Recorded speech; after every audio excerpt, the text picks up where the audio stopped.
Welcome to another episode. I am V, and this is the Sussex set. This will be a special episode. I just want to say, first of all, we made it. Oh my God, I've never been anticipating a single event more than I've anticipated this tour. But here we are. The countdown is just about done. And in less than 24 hours, this thing is going to be rolling.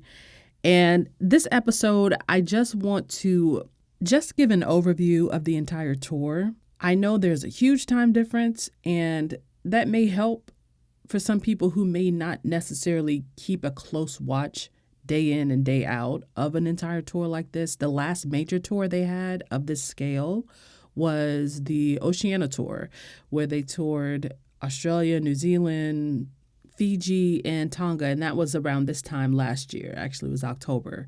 So this will be a major undertaking for them, and they have a pretty heavy schedule. It's not as heavy as the Oceania Tour, but it's still over a 10-day period, and they try to do as much as they can within that time frame to make the most impact, I'm sure. So I just want to go through what their schedule can look like and what you can expect day to day to see. And of course, the fine details will be filled in as those days unfold. And we'll get to see and hear about so many of the stories on the ground that took place that a lot of time won't take place until the tour starts. So that's one of the most exciting things about the tour. And it will be historic. And that's not me just saying that as a supporter. It's me really knowing how much Southern Africa means to Harry, because truly he's going to be doing the most work on the tour. Meghan will basically be staying in South Africa, but the tour will start and end in South Africa. In the middle of that, Harry will be in Angola, Botswana, and Malawi. So I really look forward to it. I hope you do too. I'm sure you do too. And my goal is to be able to make content throughout the tour. That's either going to happen or not happen. With varying degrees of success, depending on what I have going in my day, because it takes a lot to produce these episodes. So both on the podcast and YouTube. So I will try my best, girl. But I'm just glad that it's here and that we can all basically enjoy this together. So without further ado, what does this tour look like? On day one, Monday, September 23rd, the tour will begin in Cape Town, South Africa. Both the Duke and Duchess of Sussex will be at a South African township, and they will view a workshop that teaches children about their rights, self-awareness, and safety, but also provides self-defense classes and female empowerment training to young girls. And we know how important just that theme in general is for both Meghan and Harry, but especially Meghan. And to round off day one, they will visit the District 6 Museum. There, they will learn about the museum's work to reunite families forcibly relocated during apartheid. And they will join a community cooking activity. Y'all know I'm calling that the cookout, girl. I don't really know what that's going to look like, but I hope it looks like a cookout. Because that's just one of the things that are so at the center of community is food and being able to enjoy that together. So, but cooking activity, that's what they'll be doing with former residents of District 6 at the Homecoming Center. That sounds like a fun time. And I like the fact that it's sort of a relaxing end to day one because they will have traveled a very long way. So that's your day one. On Tuesday, still in South Africa, they will visit the Manwabisi Beach. There they will work closely with an organization called Waves for Change. Most in the Sussex Squad know a little bit about Waves for Change, Sussex Squad podcast. They did a nice video. I highlighted them on my podcast. They were highlighted by the Duke and Duchess of Sussex on Instagram as one of their forces for change. And Waves for Change basically uses surf therapy to help children build more trusting relationships, children who have gone through traumatic events, and allow them a resource that helps them to work through those things as they make their way to adulthood. Then the Duke and Duchess of Sussex will visit the Lunchbox Fund. The Lunchbox Fund was also highlighted by the Duke and Duchess of Sussex as their chosen charity that they wanted the public, if they wanted to donate to in celebration of the birth of their son, Archie. The Lunchbox Fund actually provides meals for programs like Waves for Change. So I like the way that sort of fits together seamlessly, actually. But in addition to organizations like Wave for Change, they provide meals for schools in South African townships as well as surrounding rural areas. From there, they will meet with Dr. Thomas Mays. Dr. Thomas Mays leads the Commonwealth Litter Program, which is a program that funds the research and action to tackle plastic waste in 6 Commonwealth countries, including South Africa. Continuing in day 2, Harry has his own engagement. Harry will visit the City of Cape Town Marine Unit. He will travel by boat to Seal Island, Kalk Bay, and he will look at the important role they play in combating the poaching of abalone. As Captain General of the Royal Marines, the Duke will be accompanied by 2 members of the Royal Marines who have been providing capacity building and skills training to that Marine unit. We are still on day 2. You can see how jam-packed day 2 is. After that Marine unit visit by Harry, both the Duke and Duchess of Sussex will visit the Bo-Kaap area to mark Heritage Day, which celebrates the diversity of cultures, beliefs, and traditions that make up the nation of South Africa.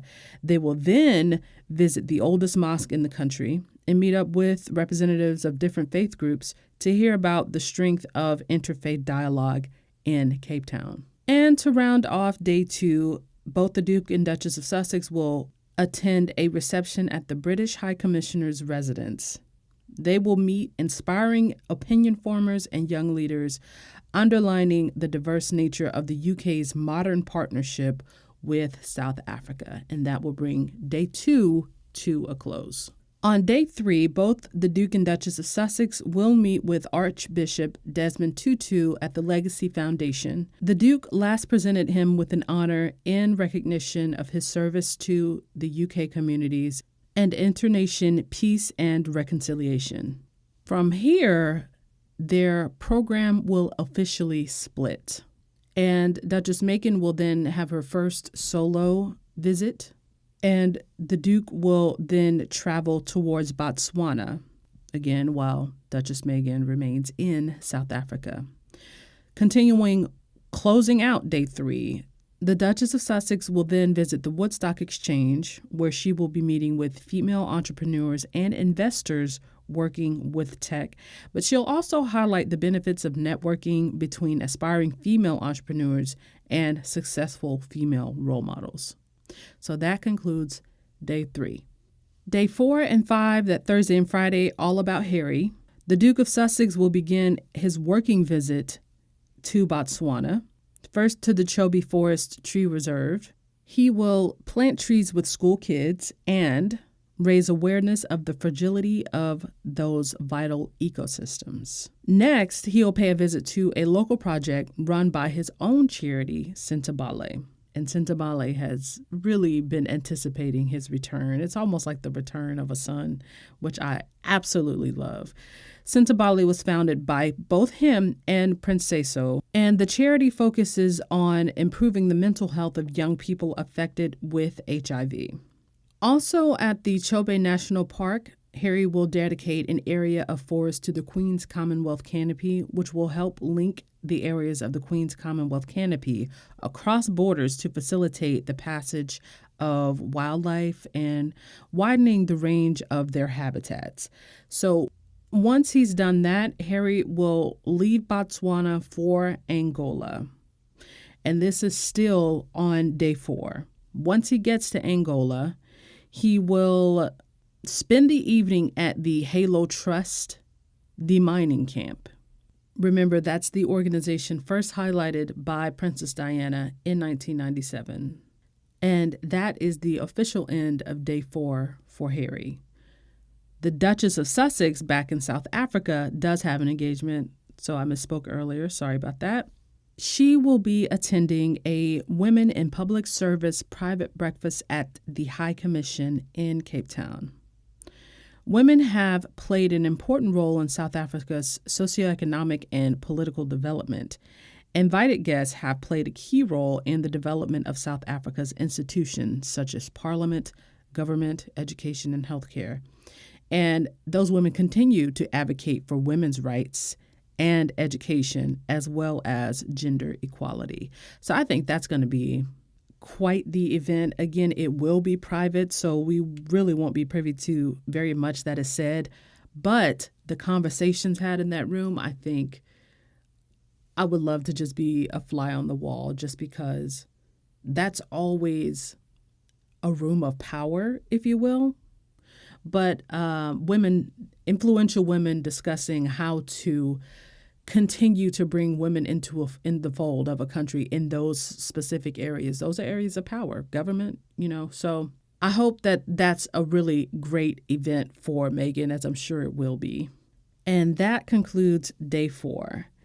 Day 5, which is Friday, Harry, again, he's still in Angola.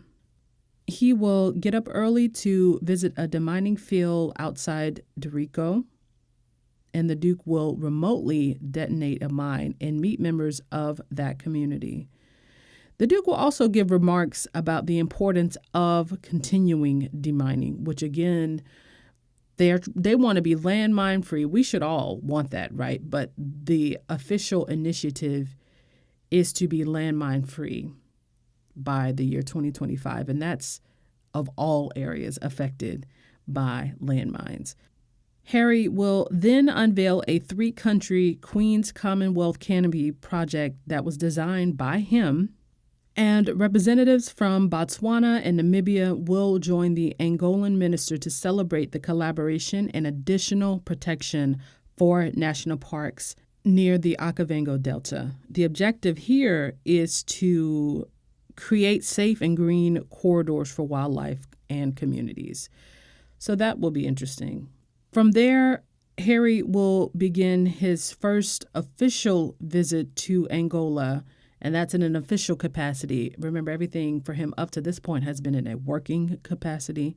And he will be met by the governor of Huambo, Joanna Lina, who was also the official that welcomed the late Princess Diana.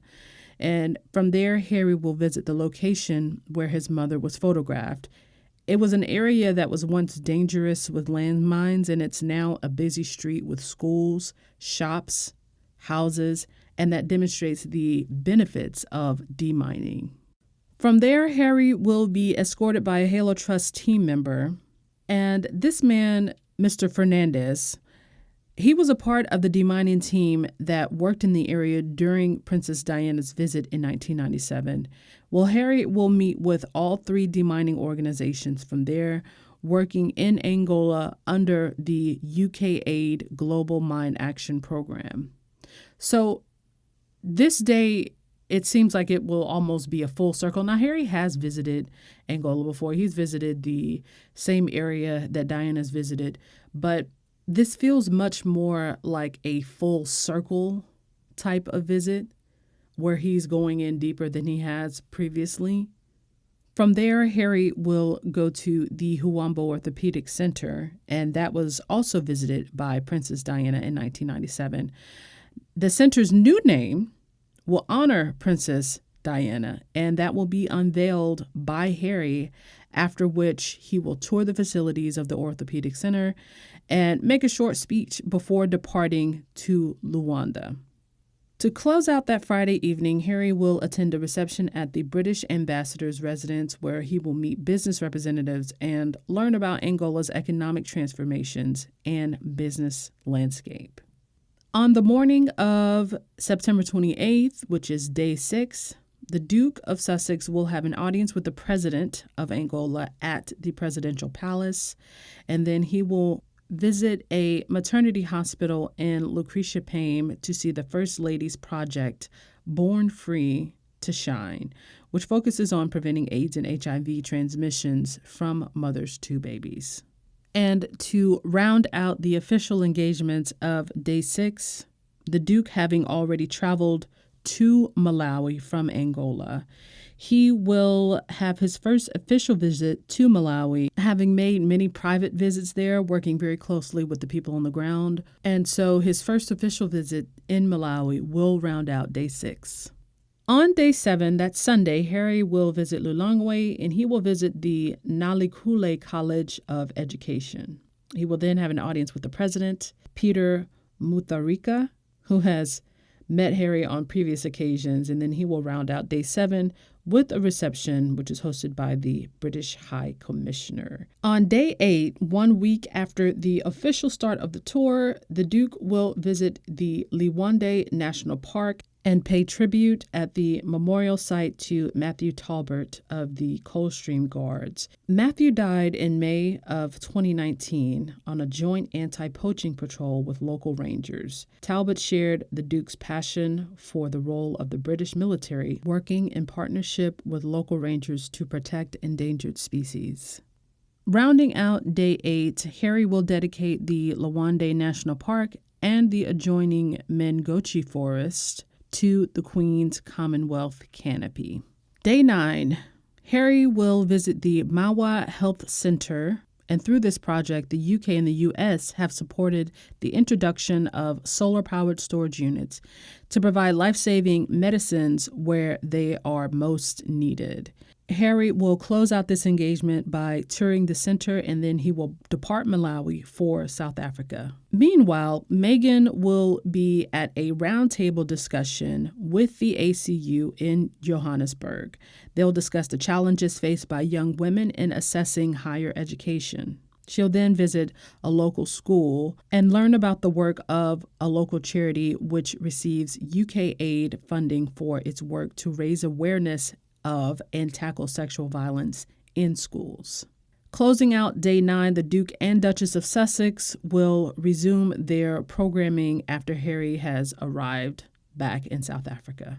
On the 10th and final day of the Southern Africa tour, the Duke and Duchess of Sussex will visit a township near Johannesburg. There, they will meet with inspiring local youth, entrepreneurs, and view skills initiatives addressing the rising unemployment challenges which are faced by young people in South Africa. From there, the Duke and Duchess of Sussex will meet Mrs. Graça Machel, who is the widow of Nelson Mandela. The Duke last met her in the year 2015. From there, they will attend an afternoon reception celebrating South Africa's important business and investment relationships, looking ahead to Africa's Investment Summit in the UK, which will be hosted in the year 2020. And finally, the Duke and Duchess of Sussex will close out their 10-day tour, attending an audience with President Cyril Ramaphosa and his wife, Dr. Tshepo Motsepe. From there, they will depart South Africa, headed to London that evening, and that will conclude their historic tour.